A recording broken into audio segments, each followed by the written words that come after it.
Hi friends, I'm Abby and welcome back to my channel. Today I'm going to be talking through whether or not you should read the Ember in the Ashes series. So I have recently finished this series and I thought I would talk you through some of my thoughts and also try and persuade or dissuade you from reading it if you are on the fence and you're unsure if it's a series for you or not.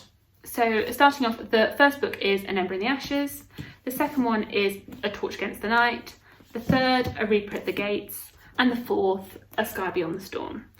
So I have now finished them all and thought I would give my overview of my thoughts on the series. But starting off, An Ember in the Ashes is a YA series. I would class it as older YA. There are some darker themes, particularly as the books go on, that it does get more and more mature.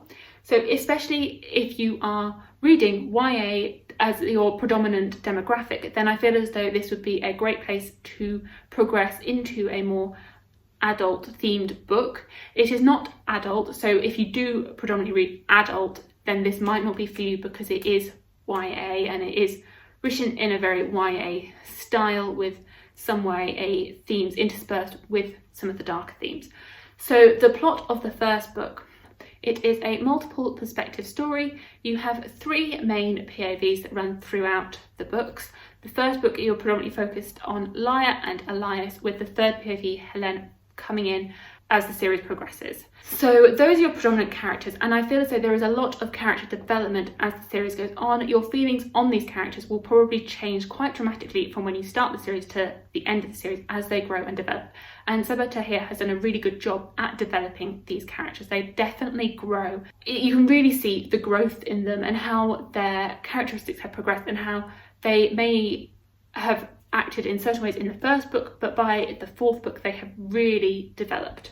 If you enjoy seeing characters grow, then I would recommend this series. In this world, it is heavily inspired by the Romans, and you have the marshals, which are the ruling class, and they have enslaved the scholars. So Lyra is from a family of scholars and Elias is a marshal, and the marshals have a military training school where they train masks, and they're like elite fighting force. And so Elias is trained to be a mask. They're called masks because they wear a mask, and the mask is made out of this material which sort of glues to their face, and the more they wear it, the more it like gels with their face. And so these masks are feared by the population, and rightly so.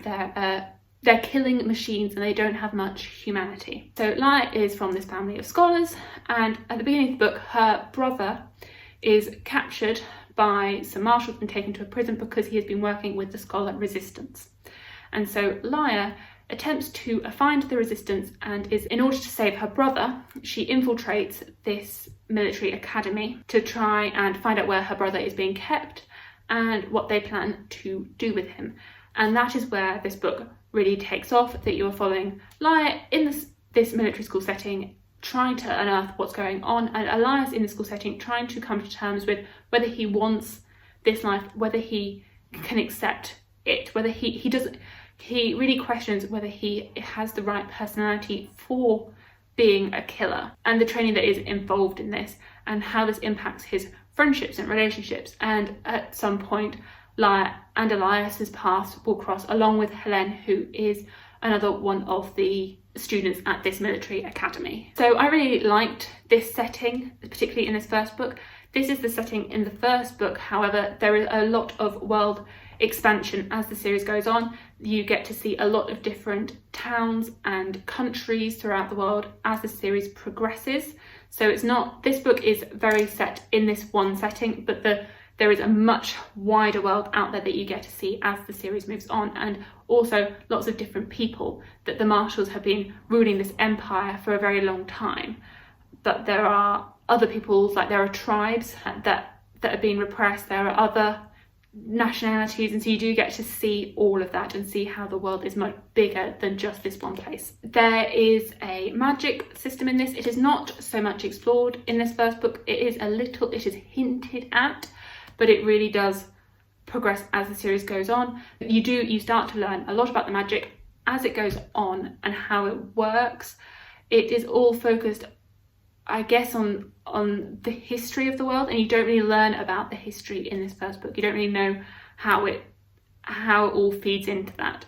You know that there are jinn and ifrits and magical creatures around that are in this first book, but you don't really see the impact of that until the series progresses. And I would say that throughout the book, throughout the series, there is like a rising tension as the antagonists grow in power, and themes of a growing empire and the desire for expansion. So the reason I would say that this is good for the older YA, that it definitely is like a bridge between YA and adult, is because of the darker themes that are within this series. So a lot of the themes in this are to do with war and warring countries, to do with death. There is a lot of talk about death and what it means to pass on, and the afterlife, and what this is, and the consequences of friends dying,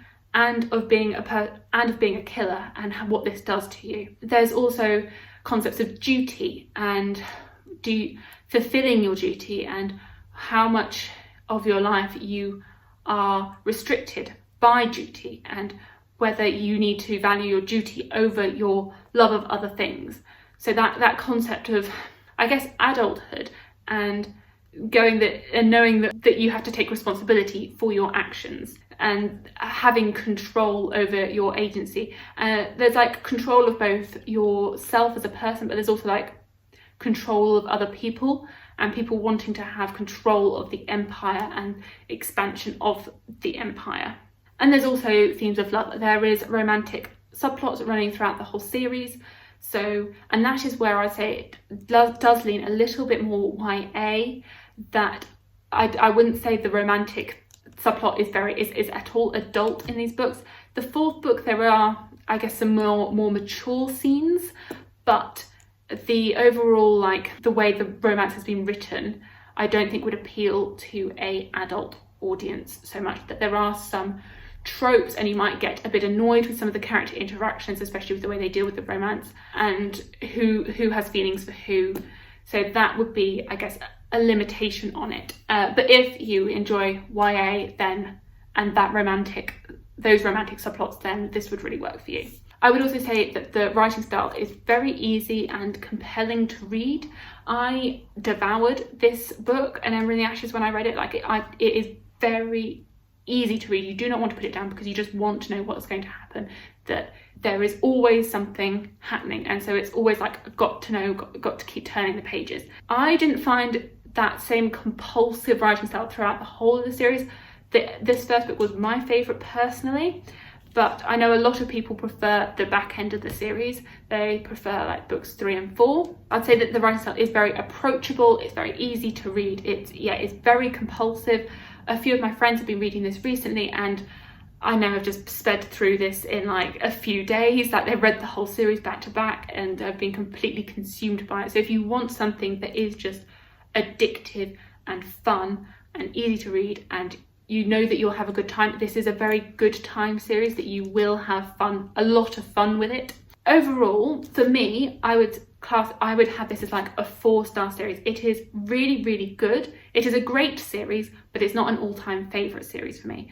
It's a very solid series. I enjoyed each of the installments. As I said, my favourite was An Ember in the Ashes. The third one is my least favourite, and then I'd have the second and the fourth one somewhere in the middle. I'm not quite too sure. Maybe like the first one, the fourth one, the second one, the third one as my order.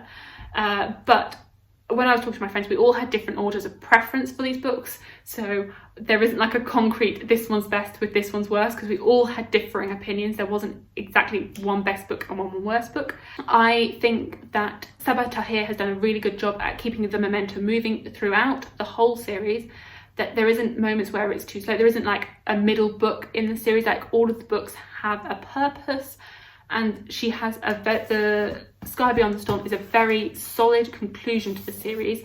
It's a really satisfying conclusion. It definitely ties up the plot in a very succinct way. There are a few things left open, but it did a really good job at wrapping up the world and all of the characters. There are a few plot conveniences for me, which I can look over, but overall I was really, really satisfied with the way this series finished. So would strongly recommend the series as a whole. Please let me know if you are looking at reading this series, if you think it's for you, if you are on the fence still, if you're unsure if you're going to love it or not. I'd say give the first book a go and give it a try if you're on the fence. If you don't end up liking the first book, then it's a really quick read, so you're not committing too much time to it. And the people have been binging the whole series, like first book all the way to the last book. So if you do want this compulsively bingeable series, then, and it is all out now, so you can just binge it. Yes, and I would really recommend this, especially if you want something fun, whilst also with fun but with darker themes. So thank you so much for watching. Please like, comment and subscribe, and I'll see you in my future videos. Bye!